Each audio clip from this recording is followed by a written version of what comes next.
Hello बच्चों, तो कैसे हो आप सभी। आप सभी का फिर से स्वागत है आपके अपने यूट्यूब चैनल में। तो अभी जैसा कि आप सभी को पता होगा कि आज से कुछ 3 से 4 दिन पहले अभी हरियाणा बोर्ड की साइट पे एक नया नोटिफिकेशन आया है, जिसमें उन्होंने बोला कि अब के बार सीबीएसई की जैसे सीबीएसई करता था उसी तरह से ही हरियाणा बोर्ड भी अब 2 टाइप से मैथ देगा। एक तरफ से देगा स्टैंडर्ड मैथ और एक कैसा होगा आपका बेसिक मैथ। ठीक है, तो बच्चों को उसमें बहुत ज़्यादा कन्फ्यूज़न आ रहा कि स्टैंडर्ड मैथ कैसा है, बेसिक मैथ कैसा है, स्टैंडर्ड ले बेसिक ले, स्टैंडर्ड लेने के क्या फ़ायदे हैं, बेसिक लेने के क्या फ़ायदे हैं। तो बहुत सारी चीज़ें दिमाग में चल रही है, तो उसी के लिए आज हमने एक वीडियो बनाई है जिसमें आपको बताया जाएगा कि बेसिक मैथ क्या है, स्टैंडर्ड मैथ क्या है, आपको क्या लेना चाहिए, क्या करना चाहिए। सुनिए भाई, सुनिए। जो आपका मैथ है ना, मैथ, अब मैथ की उन्होंने 2 टाइप बना दी। एक बना दिया उन्होंने बेसिक मैथ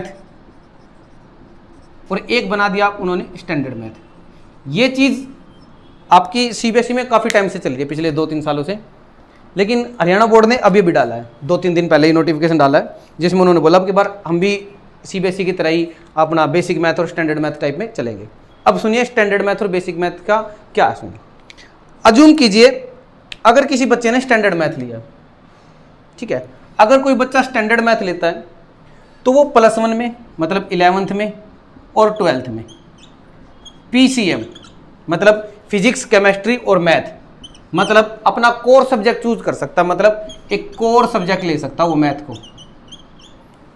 मतलब अगर कोई बच्चा स्टैंडर्ड मैथ से 10th करके आता है, 10th की बात कर रहे हैं ये, 10th में अगर कोई बच्चा स्टैंडर्ड मैथ से 10th करके आता है तो वो बच्चा 11th में और 12th में फिजिक्स, केमिस्ट्री के साथ मैथ्स ले सकता है।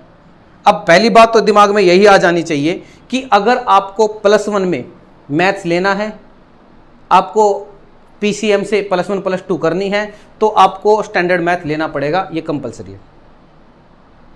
फिर से सुनिए, अगर आपको पीसीएम लेनी है 11th में और आपको 11th में पीसीएम लेनी है, मतलब मैथ सही है आपको, तो आपको स्टैंडर्ड मैथ लेना पड़ेगा। अगर आप लेते हैं बेसिक, अज्यूम कीजिए आप बेसिक लेते हैं, तो बेसिक लेने से पे क्या होगा, आप मान लीजिए आपने सोच रखा कि मुझे आर्ट्स लेना है, ठीक है। अगर आपने, एक सेकंड सुनिए, पहले इसको सुनिए। अगर मान लीजिए आपने बेसिक लेना, ठीक, आपने बेसिक लिया, तो उसके बाद आप पीसीएम नहीं ले सकते, मतलब आप कोर सब्जेक्ट मैथ्स को चूज नहीं कर सकते,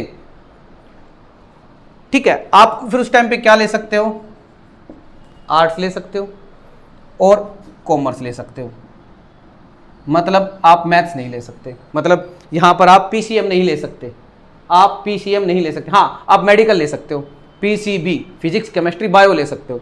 अब कुछ बच्चे सोच रहे हो सर कॉमर्स में भी तो मैथ आता है। देखो, आपका जो मैथ होता है ना वो दो टाइप से होता है। एक होता है आपका अप्लाइड मैथ और एक होता है आपका कोर मैथ। जो आप 11th-12th में पढ़ोगे ना वो आपका कोर मैथ होता है, अप्लाइड मैथ आप कॉमर्स में पढ़ोगे, ठीक है। मतलब आपका क्या मतलब है, अगर आप बेसिक ले रखे हो ना, आपने अगर बेसिक से 10th की है, अगर आपने बेसिक से 10th की है तो आप आर्ट्स ले सकते हो, कॉमर्स ले सकते हो और पीसीबी ले सकते हो, मतलब फिजिक्स, केमिस्ट्री, बायो ले सकते हो। आप पीसीएम नहीं ले सकते, मतलब फिजिक्स, केमिस्ट्री, मैथ्स नहीं ले सकते। एक चीज और, कुछ बच्चे सोचते हैं कि मैं बेसिक मैथ्स लेके मैं क्या करूंगा, आर्ट्स ले लूंगा और प्लस में मैथ्स ले लूंगा, बोले तो एडिशनल ले लूंगा कि आर्ट्स लेके और मैथ ले लूंगा। नहीं, वहां भी आप ऐसा नहीं कर सकते। अगर आपने बेसिक से किया है ना तो आप आर्ट्स विद मैथ नहीं ले सकते, आपको ओनली आर्ट्स ही लेनी पड़ेगी। अब एक जो दूसरा डाउट आ रहा है बच्चों के पीछे, सर मान लीजिए गलती से अभी मैंने बेसिक ले लिया, अभी मेरे ये दिल कर रहा है कि मैं बेसिक लूंगा और मुझे आर्ट्स लेनी है, मुझे नहीं करना। अब मान लीजिए किसी बच्चे ने बेसिक से मैथ्स ले लिया और बेसिक मैथ से उसने 10th कर ली, मार्च के पेपर दिए और उसका अच्छा स्कोर आया, वो बच्चा अच्छे से पास आउट हो गया। अब उसका दिल किया मैं तो पीसीएम लूंगा, मैं तो फिजिक्स, केमिस्ट्री, मैथ से, साइंस से अपनी 11th-12th करूंगा। फिर क्या करें, क्या बच्चा को दोबारा 10th करनी पड़ेगी? नहीं, बच्चे को दोबारा 10th नहीं करनी पड़ेगी। अगर किसी बच्चे ने बेसिक मैथ से 10th की है तो उसके पास एक चांस है। देखो अब वही बात है, देखो मैं तो उस चीज़ को ठीक मानता नहीं, क्योंकि बच्चे को यहीं पे चूज कर लेना चाहिए, उसको स्टैंडर्ड लेना चाहिए, बेसिक लेना चाहिए। लेकिन इन एनी केस अगर कोई बच्चा बेसिक से करने के बाद फिर उसको बाद में देखो होता है बाद में कि नहीं मेरे को साइंस करने का इंटरेस्ट, क्या पता इंसान कब जाग जाए। मान लीजिए किसी बच्चे का बाद में दिल कर गया मुझे तो साइंस पीसीएम लेनी है, तो वो बच्चा जुलाई में वापस एग्जाम दे सकता है स्टैंडर्ड मैथ से। मतलब कि मार्च में आपका पेपर होंगे, उसके बाद मई जून जुलाई में वो बच्चा वापस पेपर देगा स्टैंडर्ड मैथ से, उस मैथ्स को क्लियर करेगा, उसके बाद वो पीसीएम ले पाएगा। तो अभी आपके पास ये है कि आप अभी चूज कर लीजिए आपको बेसिक लेना है या फिर स्टैंडर्ड लेना है मैथ्स। अब एक चीज और, बच्चों के दिमाग में एक चीज आती है कि सर स्टैंडर्ड आसान है या बेसिक आसान है, स्टैंडर्ड में फायदा मिलेगा बेसिक में फायदा मिलेगा। देखो एक चीज दिमाग में रखिए कि आसान कुछ नहीं होता, आसान कुछ नहीं है। आप जब तक पढ़ोगे नहीं तो सारी चीज़ें मुश्किल लगेंगी, और जब पढ़ना शुरू कर दोगे सारी चीज़ें ऑटोमेटिक आसान लगने लग जाएंगी। बस वो आपके ऊपर डिपेंड है कि आपको पढ़ना कैसे है, ठीक है। हाँ बस ये है कि बेसिक में सारी चीज़ें नॉर्मल आती है, स्टैंडर्ड में थोड़ा सा आपको घुमा के चीज़ों को देते हैं। इतना कुछ बड़ा मुश्किल नहीं होता जैसे आप लोगों ने सोच लिया कि पता नहीं स्टैंडर्ड में क्या आ जाएगा, क्या होगा क्या नहीं। बेसिक भी हम ही कराने वाले, और टीचर्स बेसिक भी हम ही टीचर कराते हैं, स्टैंडर्ड भी हम ही टीचर कराते हैं, ठीक है। तो इतना बड़ा कुछ इशू नहीं है कि बेसिक, तो आप अगर ऐसा सोच रहे हो कि बेसिक में तो आपको सिर्फ काउंटिंग लिखनी आ जाएगी, ऐसा नहीं होगा। मतलब ये भी नहीं है कि बिल्कुल ही आसान पेपर आएगा, और ये भी नहीं है कि बिल्कुल आईआईटी जेईई का पेपर उठा के दे दिया आपको। इसमें ये भी नहीं इतना आसान पेपर आ जाएगा और इसमें ये भी नहीं इतना मुश्किल पेपर आ जाएगा, ऐसा कुछ नहीं है। जितना ये होगा उससे थोड़ा सा डिफिकल्ट होता है बस। देखो डिफिकल्ट मतलब डिफिकल्ट नहीं कह सकते, हम कह सकते हैं कि वो सिर्फ और सिर्फ आपकी थिंकिंग एबिलिटी बढ़ाना चाहते हैं। एक क्वेश्चन है जो आपको मतलब बेसिक में, मान लीजिए आपकी बुक में कोई क्वेश्चन था, उसमें एक क्वेश्चन दे रखी थी, मान लीजिए 310 को कुछ भी करिए, ऐसे कुछ नंबर दे रखा था, इसमें एज इट इज दे देगा। बेसिक में वो चीजें एज इट इज मिलती है, कभी कभी कोई 1-2% चेंज कर दिया तो चेंज कर दिया, बाकी 95% 99% वो चेंज नहीं करते। अगर मैं बात करूं स्टैंडर्ड की, वो उसमें थोड़ा सा क्वेश्चन को घुमा के देते हैं। वो क्या करना चाह रहे हैं, आपका जो ब्रेन है ना, वो चाह रहे हैं कि आप उस चीजों को अलग अलग तरीके से सोच के देखो।